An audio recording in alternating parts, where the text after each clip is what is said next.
Hey everyone, and welcome back.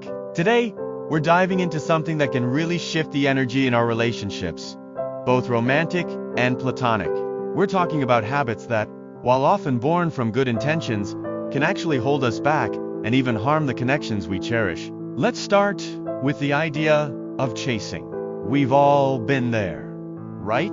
That feeling of constantly reaching out, initiating every conversation, planning every outing, and feeling like you're the only one putting in the effort.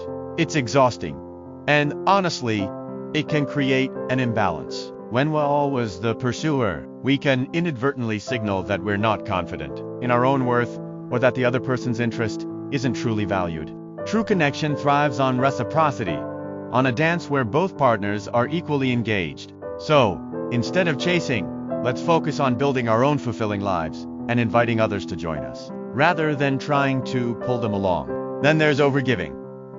This is when our generosity starts to feel like a performance, or when we consistently put our own needs on the back burner to please others. We might say yes when we really mean no, or take on responsibilities that aren't ours to carry, all in the name of being a good partner or friend. While kindness and support are vital, overgiving can lead to resentment, burnout, and a feeling of being taken for granted.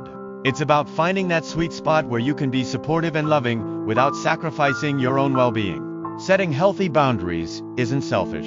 It's essential for sustainable, balanced relationships. And finally, let's talk about staying where you're unwanted. This is perhaps the hardest one. It's when we hold on to a connection, a friendship, or a romantic partnership, even when the signs are clear that the other person isn't invested, or perhaps has even moved on. We might make excuses, hope for change, or cling to past good times.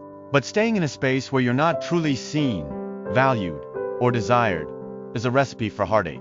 It diminishes your own sense of self-worth and prevents you from finding connections that are truly reciprocal and fulfilling. Recognizing when a connection has run its course and having the courage to gracefully step away is an act of profound self. These aren't about blame or judgment. They're about awareness and growth. By recognizing these patterns in ourselves, we can begin to shift our approach, fostering healthier, more balanced, and ultimately more joyful relationships. Thank you so much for joining me today. If this resonated with you, I'd love for you to follow along for more conversations like this.